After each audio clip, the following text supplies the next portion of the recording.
I had to kill him! He's dead? Not anymore.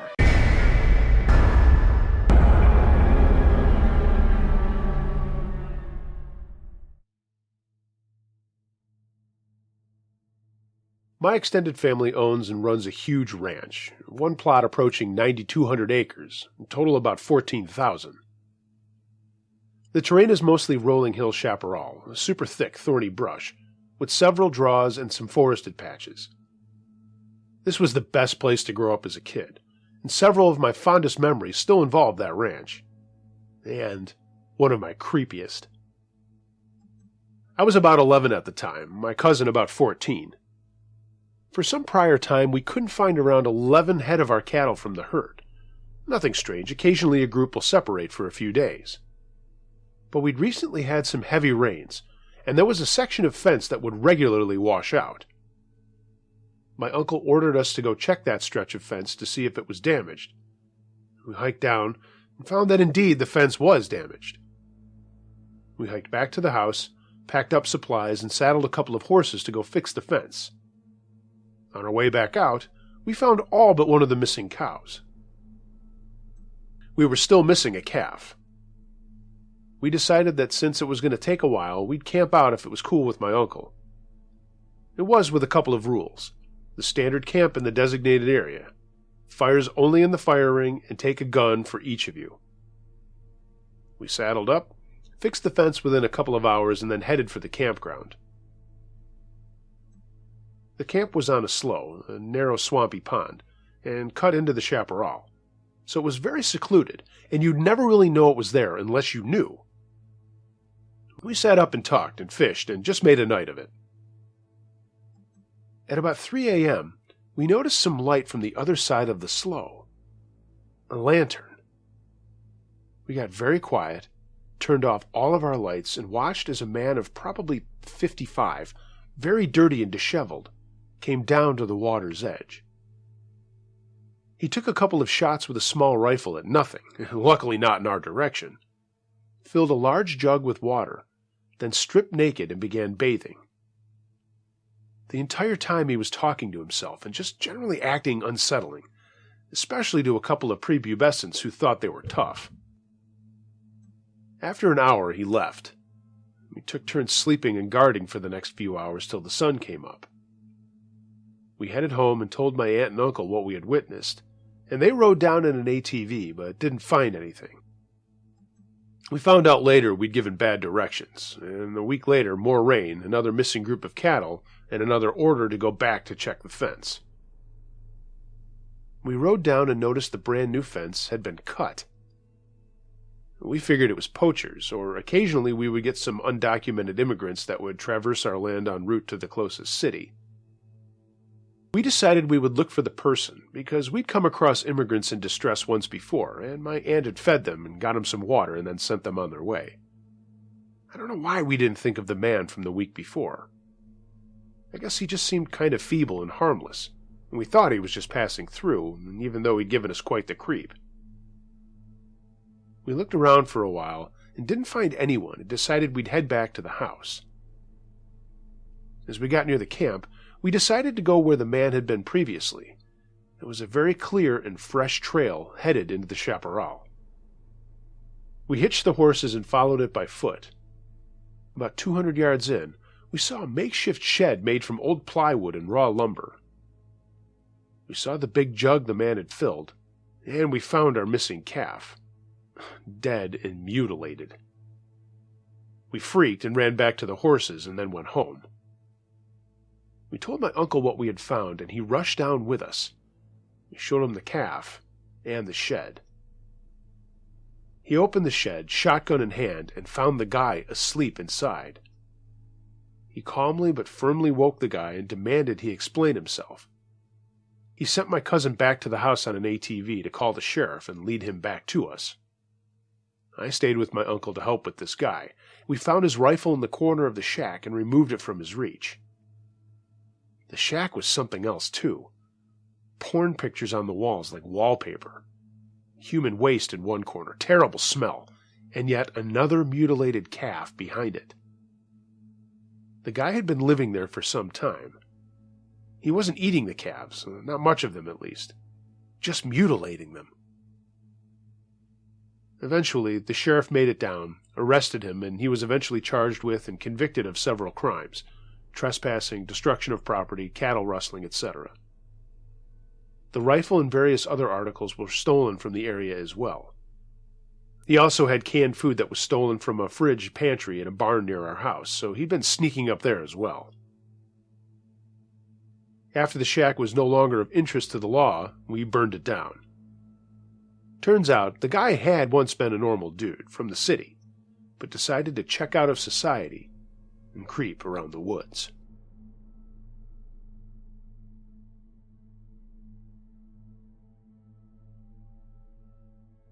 In 1992, I had the happy fortune to reconnect with my best friend from high school. We shared the type of friendship that, though 16 years had passed by without communicating, we picked up right after we left off. Bonus points, our then husbands got along and our kids adored each other. It wasn't too long after Patsy announced that they were buying a house on the other side of town.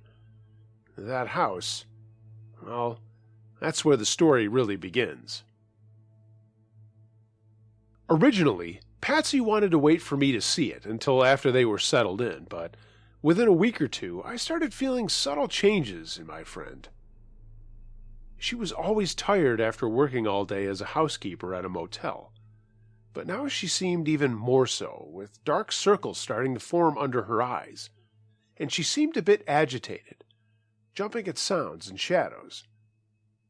Since I was babysitting her kids while she worked, we saw each other almost daily. When I asked if everything was all right, she just said it was stress over the move, trying to get things settled while working, and that she and Jerry were fighting a bit more than usual. He'd had an affair and she hadn't quite forgiven him. My instincts said differently. There was more to it than that, but I've never been one to pressure people to talk. Sometimes, clearing our coffee cups, I would get impressions that I really didn't like. Normally, I keep myself shielded from even family and friends to at least some degree, because reading someone like this is pretty much an invasion of their privacy. But sometimes, if the emotions are very strong, I can't help but pick up on them. One particular emotion came through loud and clear.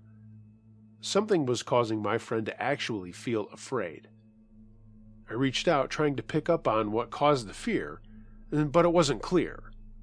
Apparently, whatever it was didn't have a clear form in her mind. Sometimes I saw an inverted cross or felt anger. I saw her and her husband arguing, things of that nature. It was a jumbled mess, which told me that even her own thoughts weren't clear. I remember it was a weekday, the kids were in school, the husband's at work, when Patsy showed up at my door. I thought it odd that she had the day off, but she admitted to having called in sick. And I looked at her and said, "Well, are you sick?" And in a flat, monotone voice, she replied, "Maybe in my head." The way she said it gave me a chill in the pit of my stomach, so I brought her into the kitchen for a coffee and a talk. Barely seated, Patsy reached into her purse, taking out her cigarettes and a new pack of playing cards. The seal hadn't even been broken. She laid the deck on the table by me, fired up a cigarette, and said, "Do a reading for me." For Patsy to ask for a reading, that was serious stuff indeed. When we had first met, she was one of the all-time great deniers of anything paranormal. In fact, the very first time I ever did a reading for her was just to prove it could be done, since we didn't really know each other.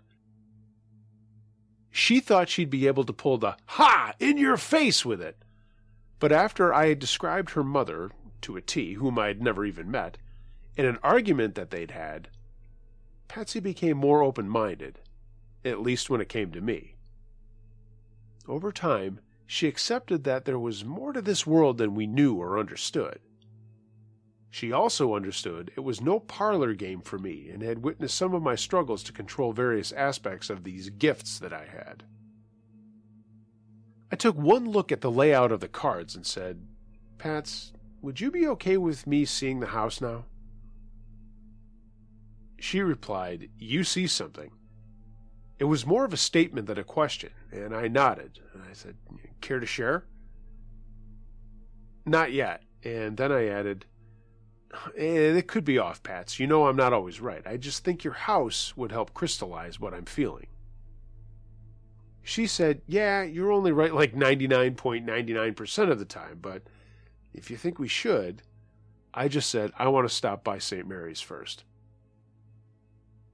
The priest at St. Mary's knew me, and I knew he wouldn't question my wanting holy water and blessed oil.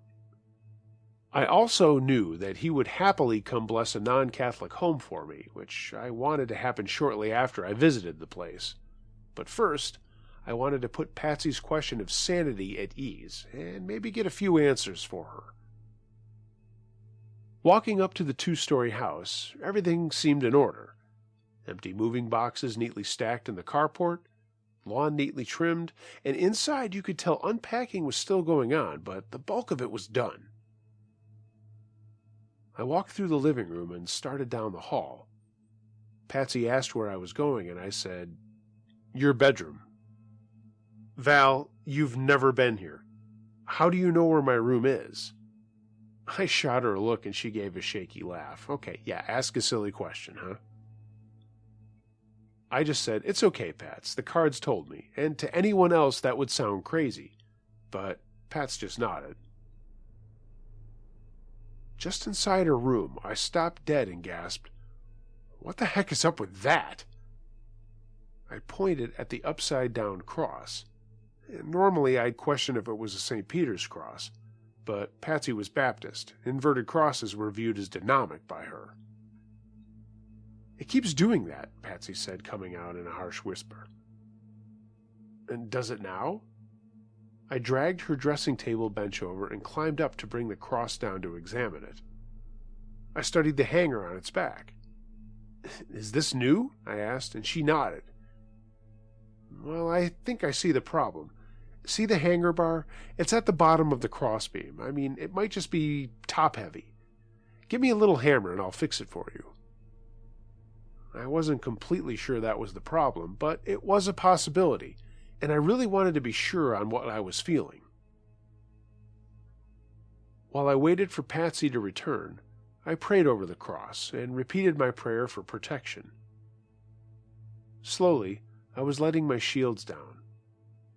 I traced a cross with the oil where the cross would hang, then climbed down, opened the windows in the room, walked over, and then opened the closet door.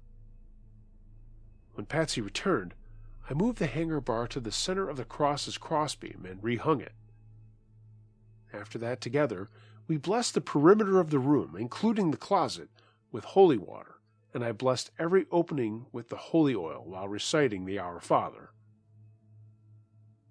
We moved through the entire house doing that, with Patsy saying, "This is my home now," and other similar phrases. Finally, we moved down to the basement where I knew she was waiting. I walked over to a workbench that lined one wall, and it was really old-looking, heavy oak. I closed my eyes for a moment, cocked my head, and said, "Here, there was something box-like. Jerry moved it." I looked at Patsy and said, "Jerry has lots of accidents down here, doesn't he?"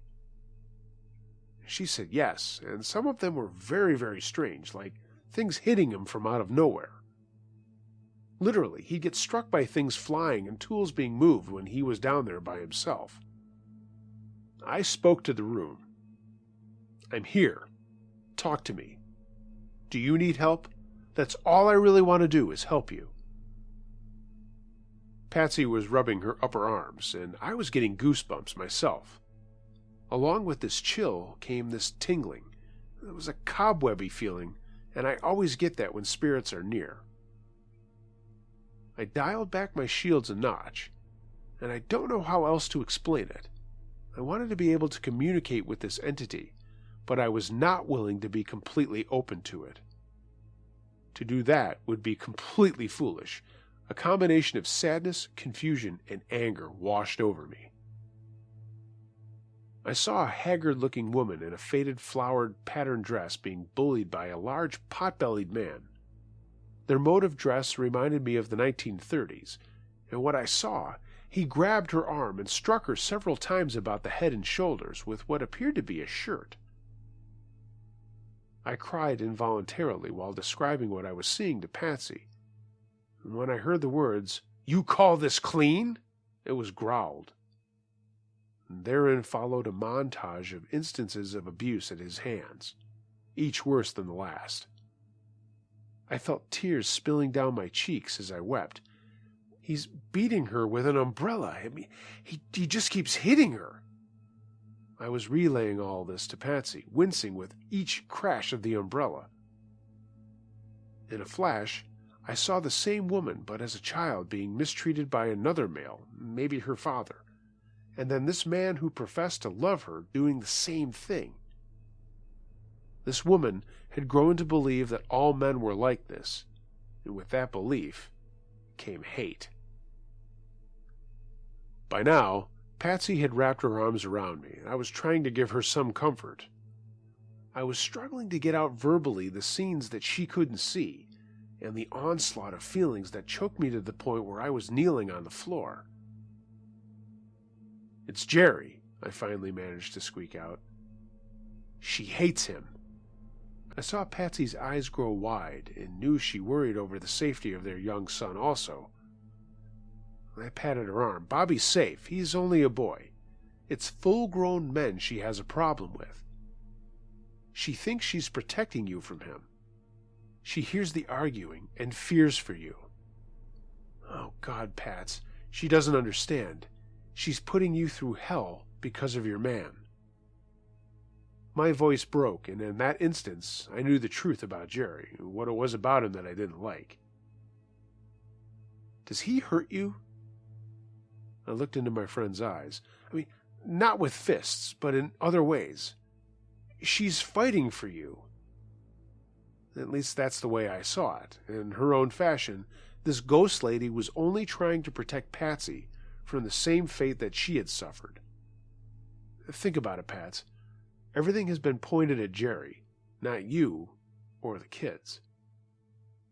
I asked Patsy what she wanted me to do, and I could try and help the ghost to cross over, or try and establish ground rules for cohabitation. Patsy was quiet for a moment, and then asked if the ghost lady was responsible for all the unexplained stuff that went on. I said I thought so, at least that she's the only one I felt or saw. So we decided to send her on her way. And Patsy wasn't just comfortable with a residing spirit hanging out in her house. I started by thanking her for being there for my friend, and saying how sorry we both were that she had suffered, but she was free to go, and Jerry was not like that. Sure, they argued, but he was never abusive to her, other than the arguments that they had, and those went both ways. Then I asked if she needed help to cross over, or if there was anything else we could do for her. At that point, Patsy swears she felt a hug, and then the lady simply disappeared. At least I no longer felt her. The cross in Patsy's bedroom never did flip upside down again, and I really don't think the ghost was responsible for that. I think it was just bad craftsmanship. We still had the priest come out to do a house blessing, just to be on the safe side. She and Jerry continued to get along, and that was awesome. They worked through their problems, and they're still happily married. As for the ghost lady, I'm not 100% certain she didn't move on, because every now and again, especially after an argument that they have, Jerry will trip on the basement stairs or get his head bumped on something. Well, you know what? That sort of thing still happens to Patsy too, and if you ask me, it serves them both right for fighting.